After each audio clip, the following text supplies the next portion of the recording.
Let's go প্রিয় বন্ধুরা, আসসালামু আলাইকুম। আবারও চলে আসলাম কাপ্তাই লেকের কিছু আকর্ষণীয় দৃশ্য নিয়ে। প্রত্যেকটা দৃশ্য দেখলে মন জুড়িয়ে যায় প্রিয় বন্ধুরা। অনেক সুন্দর কিছু দৃশ্য আকর্ষণীয়।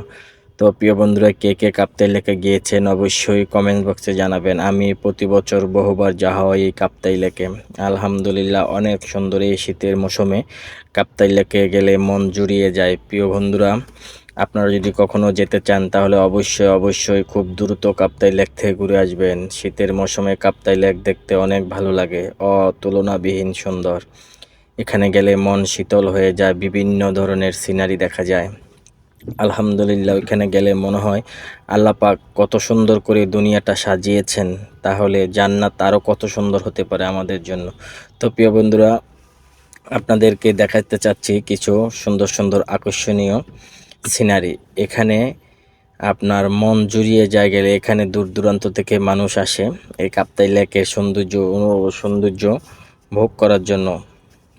তো বন্ধুরা, অল্প খরচের মধ্যে আপনারা ঘুরে আসতে পারবেন। অনেক সুন্দর সুন্দর জায়গা এখানে, যা দেখলে মন শীতল হয়ে যায়। আলহামদুলিল্লাহ, আমার অনেক ভালো লাগে কাপ্তাই লেক। আমি বহুবার গিয়েছি। তো বন্ধুরা, আপনারা সবাই যাবেন। তো আপনারা দেখতে থাকেন, ভিডিওটা দেখলে আশা করি অনেক ভালো লাগবে। তো এখানে যারাই যান, ওখানে থাকার অনেক সুব্যবস্থা আছে। এখানে অনেক সুন্দর সুন্দর পরিবেশ, সেই পরিবেশের সাথে অ্যাডজাস্ট করে আপনারা থাকতে পারবেন অল্প টাকার মধ্যেই। তো আসলে কি জানেন, এখানে গেলে না মনটা শীতল হয়ে যায়। আপনি ওই দিনটা আপনার কাছে মনে হবে পৃথিবীতে যতদিন বেঁচে আছেন সেটা আপনার জন্য শ্রেষ্ঠ দিন। তো ভ্রমণ করলে মন ভালো থাকে, সেটা সবাই জানে। প্রিয় বন্ধুরা, দেখেন এখানে গোল্ডেন মানুষের এখানে মূর্তি আছে। আসলে এটাই গোল্ডেন মানুষ বলা হয়। এখানে অনেক ধরনের প্রকৃতির সৌন্দর্যের জন্য অনেক কিছু করা হয়েছে। তো আপনারা যদি আসলে এখানে কখনো যান, আপনারা বুঝতে পারবেন এখানে যে পরিবেশটা অসাধারণ। তো প্রিয় বন্ধুরা, এই দেখেন পাহাড়ের গা ঘেঁষে এখানে পাহাড়িরা বসবাস করেন। তো এখানে অনেক বাঙালিও বসবাস করেন। তো এখানে গেলে আপনার মনটা একদম শীতল হয়ে যাবে। আলহামদুলিল্লাহ, এটা আমার বিশ্বাস। আমি বহুবার যাই।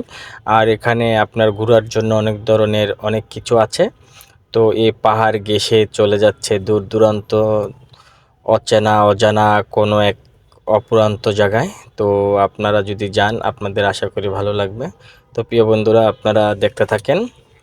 এখানে অনেক সুন্দর সুন্দর সিনারি আছে, অনেক সুন্দর সুন্দর পরিবেশ। এখানে অনেক সময় অনেক জেলে ভাই মাছ ধরে। ওই যে আপনারা দেখতে পাচ্ছেন এখানে একটা বাজারের মতো আছে। আসলে এটা বাজার না, এখানে আপনার পাহাড়িরা এখানে এসে পূজা মণ্ডল দেয় বা পূজা করে। তো এখানে অনেক বাঙালি ভাই আসে দেখার জন্য। তো প্রিয় বন্ধুরা, আপনাদের কাছে যদি ভিডিওটা অবশ্যই ভালো লাগে, তো আপনারা অবশ্যই একটি ভিডিওটা শেয়ার করে দিবেন। শেয়ার করে আরও অনেক ভাইদেরকে দেখার সুযোগ করে দিবেন। আর যদি বলতে বলতে শেষ প্রান্তে চলে আসলাম। তো প্রিয় বন্ধুরা, সবাই ভালো থাকবেন। আল্লাহর কাছে দোয়া করি আল্লাহ যেন সকলের মনের আশা পূরণ করে। আমার জন্য দোয়া করবেন। সবাই ভালো থাকেন। আল্লাহ হাফেজ।